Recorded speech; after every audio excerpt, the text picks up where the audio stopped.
All right, Alexander, we have a bizarre story. I don't even know how to explain it. It's what's going on in the U.S. in the last 2-3 days. An uptick in bomb scares, bomb threats. We were seeing it with Soros. I think he was the first one that there was a bomb threat, a bomb scare to Soros's, I believe, his private home. We just saw it today with Hillary Clinton and Barack Obama. And just a couple of hours ago, the CNN offices in New York, the newsroom, had to be evacuated because of a bomb scare. Obviously, I think it's becoming crystal clear this is no coincidence. Something is going on here. What do you make of this this bomb scare, this uptick in bomb threats, so close to the midterms, happening so closely together? I would say that it's targeting mostly liberal, neoliberal, establishment globalists. I mean, Soros, Clinton, Obama, CNN. What's your quick take on this, Alexander? Yeah, I mean, clearly this is a sign of the greatly fraught political situation in the United States. I mean, people have been talking about a very bad situation. There's been a lot of anger over the Kavanaugh affair, over the Russiagate affair, over all sorts of criticisms that are made by Donald Trump and against Donald Trump.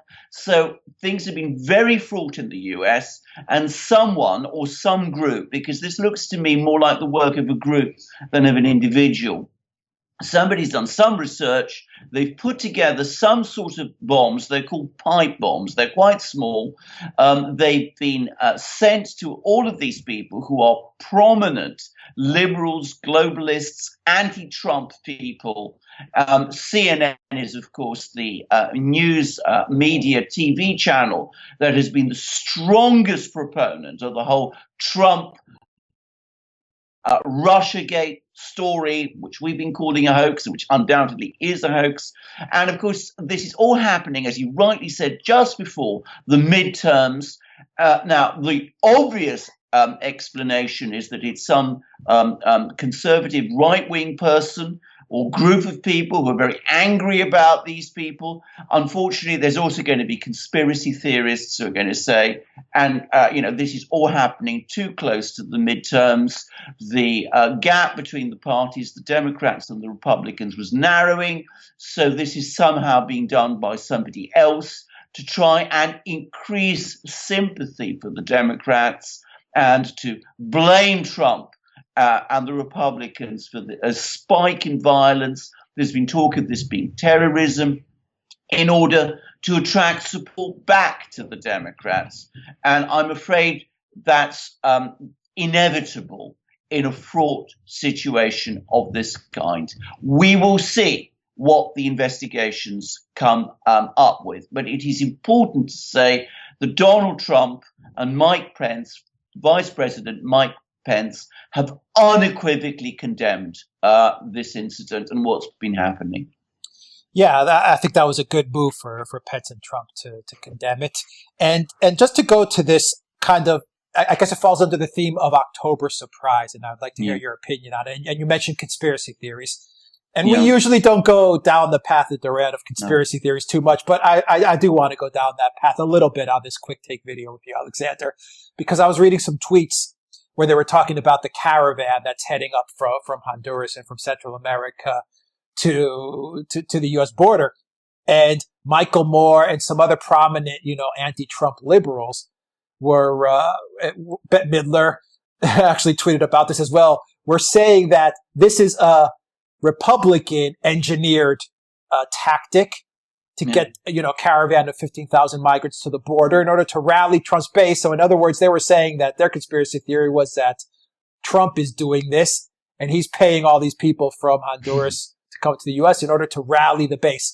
And I'm also hearing with these bombs, other people that are saying, oh, this is a Republican, this is a Democrat, conspiracy. They're the ones that are sending these bombs essentially to themselves. The Clinton machine is sending bombs to the Clinton machine in order to rally the base for the Democrats. So, these two, a double October surprise from both the left and the right. What do you make of that? Well, as I said, on the caravan, I think that's absolute nonsense, actually. I mean, the idea that, Donald Trump's going to rush off to Honduras and wherever and pay all these people or have people do it for him, I mean, it's just crazy. I mean, I think that is an absolutely wild conspiracy theory. I think the conspiracy theory that the Democrats are doing these bombs to themselves, I think it's pretty wild also, to be frank. But the fact that people are coming up with conspiracy theories should not surprise us, because over the last 2 years, the United States has been dominated by the biggest conspiracy theory of them all, which is that Donald Trump colluded with the Russians to steal the election from Hillary Clinton. That is a fantastic conspiracy theory. Many people in the US have believed it. The intelligence community have behaved at times as if they believed it. Also, it's now on the verge of being discredited, but where you have a conspiracy theory like that being given the kind of credence that that one was, is it so surprising that people are coming up with other conspiracy theories now? To my mind, what it shows is how dysfunctional and angry the political situation in the US has become. Yeah, that is an excellent point. I think we are coming to the end of what may be the biggest conspiracy theory in history, but I think it was also revealed, it also pulled the curtain of what is the deep state. And it kind of, and finally, this is, I guess, I want to hear your take on this.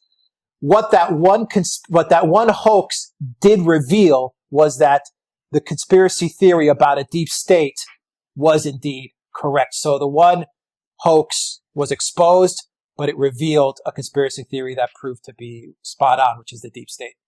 I don't think there's any doubt at all, after what we've seen over the last 2 years, that there is a deep state in the United States. Not only was there a deep state, but we're getting more and more information coming out of the investigations of the House Intelligence Committee that there was actually some kind of a conspiracy underway by people with connections to that deep state to undermine Donald Trump's election campaign and to undermine his administration after he won that election. That is not a conspiracy theory. That is a conspiracy fact.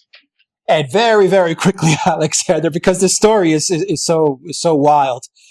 What do you make of the fact that these bombs are one is coming after the other, so close to when Donald Trump gave a speech, a rally, and he actually said, "Yes, I am a nationalist." Yeah. What do you make of the timing between that, real quick? Well, it may be chance. It may be, as I said, if you believe in the conspiracy theory that, as I said, the Democrats did it themselves, it may be that it's done in order to discredit Donald Trump.